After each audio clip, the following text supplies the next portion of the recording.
Hi everybody, Wendy here. Welcome to this week's video in the Parenting Teen Support Network Facebook group. This week we are talking about self-harm in tweens and teens. Hopefully from this video you'll get some hints and tips on how you can support your tween or teen if they are engaging in self-harm behaviours.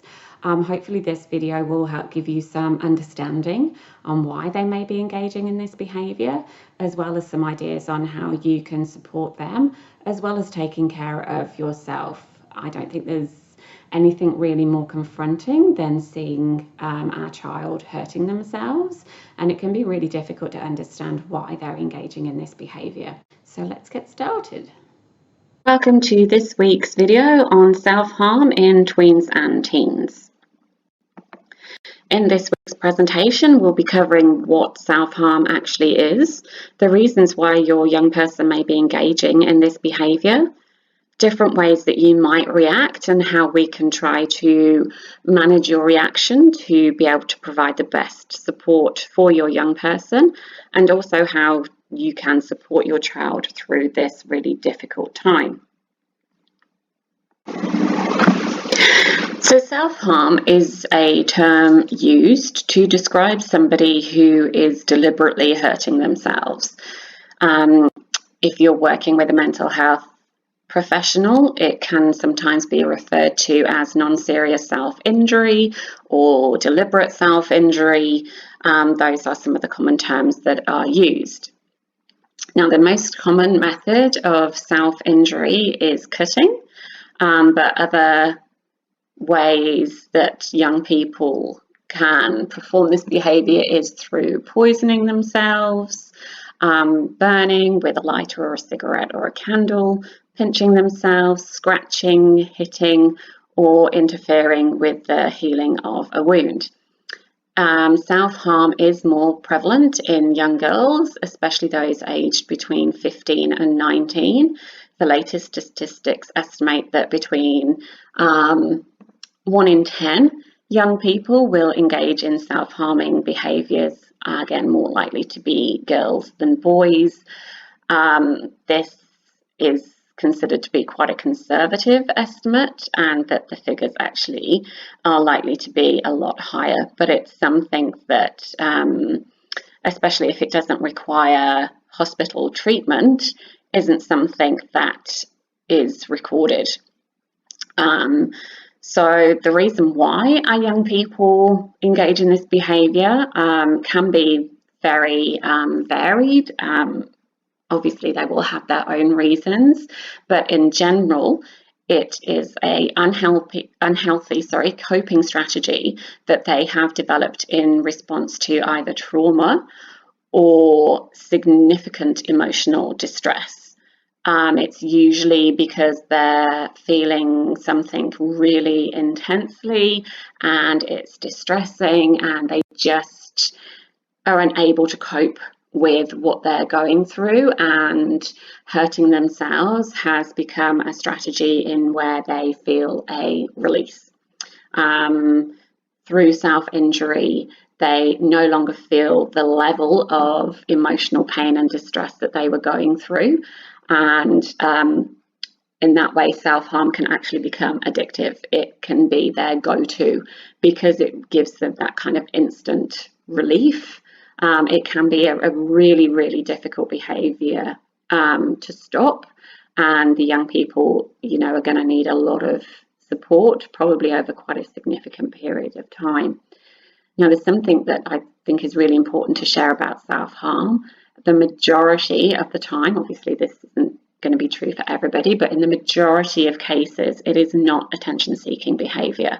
The young people are going to do their damnedest to hide this behaviour from you. They are going to feel ashamed or judged. So just know that it's not attention-seeking, and it's often not an indication that they might be having suicidal ideation as well. It can lead there, but again, in a lot of cases, it is just seeking immediate relief from emotional pain and distress, and they need a lot of love and support and understanding. So there's lots of little things, I guess, that can be indicative that a young person is engaging in self-harm. A lot of the behaviours can also indicate existing issues such as depression and anxiety. So you might see changes in mood, in sleeping or eating patterns, losing interest in things that they once enjoyed, withdrawing from everybody, not just their family, but also their friends and social situations, not going to social events where normally they would have in the past. You may notice that they're hiding clothes, or they're actually starting to wash their own clothes. They avoid activities where the part of the body that they've injured would have to be on show. You may notice that their schoolwork might suddenly drop, their grades might drop, or you might start getting reports from school that they're not engaged, or they're actually not attending school, and they're just not able to come up with reasonable excuses as to why they may have a cut on their arm, or bruises, or burns, or that kind of thing. You may notice that they have cuts and scratches or bruises, again, that they're not able to offer a rational explanation for. They may complain of stomach aches or headaches. This can be through anxiety, or caused by, I'm going to have to be in a situation when people might see my scars or my wounds. So these illnesses become excuses of why they can't participate. You might notice that their clothing doesn't really seem appropriate for the weather or the situation. So they say they're going swimming with friends, but they're wearing long sleeves and long t-shirts, and they haven't packed swimmers. Those kind of things can all indicate that there could be some self-harming behaviours that they're trying to hide. So for most young people who present at a hospital with an injury that they've caused themselves, they are usually diagnosed with anxiety and or depression. And it's an indication that your child is struggling and that they need some additional support. They're trying to cope with emotions that they're just not equipped to deal with. And, it's really difficult for them because they may not be aware of why they're doing it. It's just something that they've tried once, it worked, and it's become a habit. So avoiding asking why questions is really important, because often they won't have a good answer for that. And also, when somebody asks you why, it can feel quite accusatory. You can feel as though you're being judged. So that's something we really want to avoid. They will already most likely feel quite ashamed by their behaviour. So the last thing we want to do is add to any kind of distress that they might be feeling. Unconditional love and support in this situation is really key. And I know that is a really, really difficult ask as a parent. It's really hard and confronting and distressing when we realise that our young person has been engaging in these self-harming behaviours. So it's really important that we don't, in the heat of the moment, confront them, accuse them, or make them feel uncomfortable. We really need to be calm. We need to have thought out what we want to say, how we want to approach the situation. And we need to appreciate that as hard as it is for you, it's going to be a million times harder for them to actually admit this and to not feel more shame and judgment than they already do. It's also really important to acknowledge that they are probably going to refuse all offers of help. We know that they need to see a counsellor or a psychologist or a GP or somebody. They need to get help and support, but we can't force them to. Well, in a way we can make them go to the GP, we can make them go to the psychologist or the counsellor, but we can't make them engage, we can't make them want to get better. That's something that really has to come from them, and it's going to take time for them to get to that point, and to know that we are going to really have to be patient and wait for them to be ready to get that help and support that they need, which is why it's really important that we take care of ourselves. You will hear a lot of stuff about self-care, but this is a crucial part in the recovery of your child, is making sure that you're healthy and that you're well. It's going to be hugely draining to support your child through the recovery of self-harming behaviours. So you need to make sure that you're able to replenish your reserves of energy and love and support to be able to give this extra love and support to them, as well as taking care of all the other day-to-day stuff that we have to do as parents. So it's really important that you have a great support network, that you and your partner are on the same page. You may even want to engage the help of a professional, such as a psychologist or a counsellor, to help you cope with this behaviour that your child is doing. And that also provides a really great model for our kids as well, knowing that they don't have to have all the answers. We don't have all the answers, and that we're, willing and able to go and seek that support from people outside is really a great model to give to our kids. So in supporting your child, we need to make sure that we're being patient, we're being kind, and we're being supportive. We need to gain their trust. We need to make sure that we're not being negative or being judgmental. We need to encourage them to come and talk to us. If they've self-harmed, we can give them a hug and help them dress the wounds. Or if they're having the urge, we want to be someone who they can come to share that information with us, knowing that we're not going to judge and that we're going to help them get through that difficult time. So helping our child find alternative coping strategies is key. Finding something that's going to work for them is going to be trial and error. Some things that I know young people have used that I've worked with in the past that has helped has been using ice cubes, either gripping them really tightly in their hand or rubbing them on the area of their body, such as an arm or a leg, that they would normally self-harm on, or drawing on themselves with a felt tip pen, a marker that's soft, that isn't going to cause any pain, to give that visual representation of release is also going to be quite helpful. Encourage them to get out of their room and to be around people, as hard as that may be. When they're locked in their room, it's really easy for them to get stuck inside their head. If they're outside or around other people, it's going to be really difficult for them to engage into that self-harming behavior. Encourage them to, have a good cry or scream into a pillow or hit a pillow. Or another one that I know a young person used that they found really good was to throw ice against a wall, and just hearing that shattering sound and seeing that visual of something breaking was actually really powerful for them in helping them release those pent-up emotions.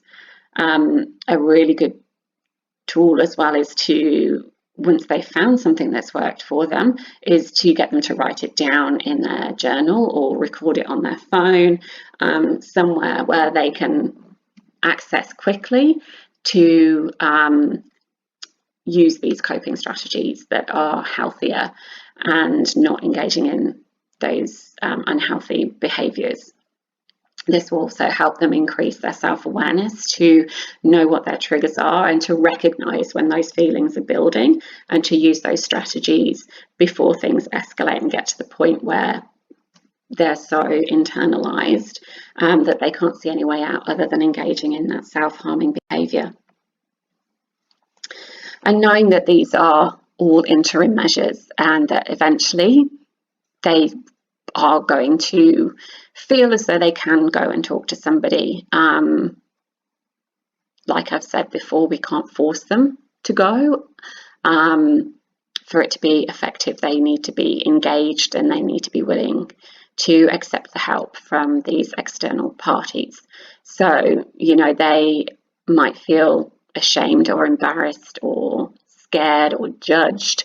They might not want to share it with somebody else. So in giving them the opportunity to talk to you, to share with you without any of those bad feelings attached to it, is going to help them maybe take that next step into engaging with an independent third party. So in helping them in their recovery, it's really important to normalise things such as relapse. They might go 3 or 4 days without self-harming, if they're a prolific self-harmer, 2 or 3 days without self-harming is amazing, and that's something that, you know, should be celebrated. Helping them recognize when they're achieving and celebrating those wins with them is really important. And sometimes having that visual reminder for them is going to help them to not slip so far back down into self-harming behaviors, helping them recognize when they've had wins, helping them record what it was about those days that was different, what they did different, how they thought differently, in that they didn't engage in self-harming behaviors.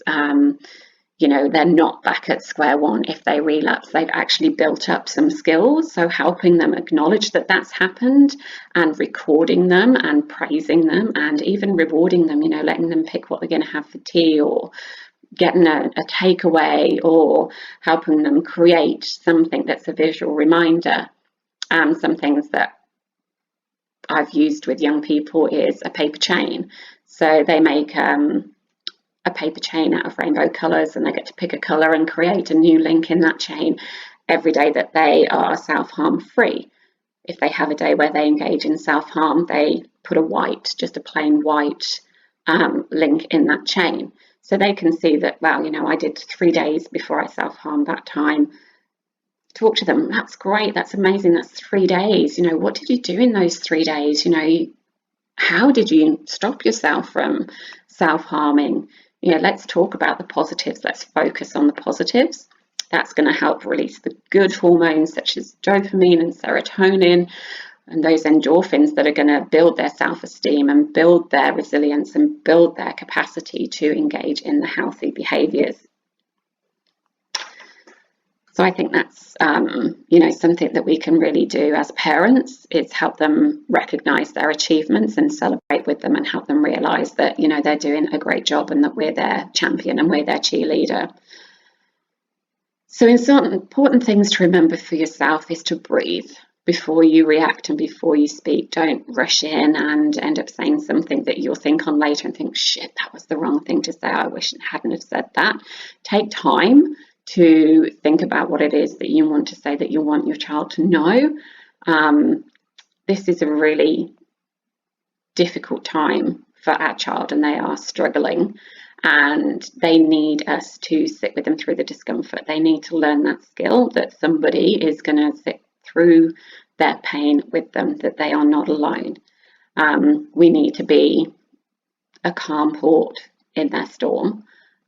We don't want to be adding to their sense of chaos, and we don't need to add to their feelings of shame or judgment or embarrassment about what they've done. We really need to be a source of light and understanding and love for them. So there's some more alternatives to self-harm there. I'll make this available in the group and put it on the website as a free download for you if this is relevant to you and you're after some additional ideas of support that you can, some other strategies that you can offer to your child. So that's kind of everything that I've got to say. Thank you so much for your time. I know I said I was going to try and keep these videos short, but I think I've run up to close to 20 minutes now, so apologies, but I think this is a really crucial topic to talk about and something that we need to be more open about.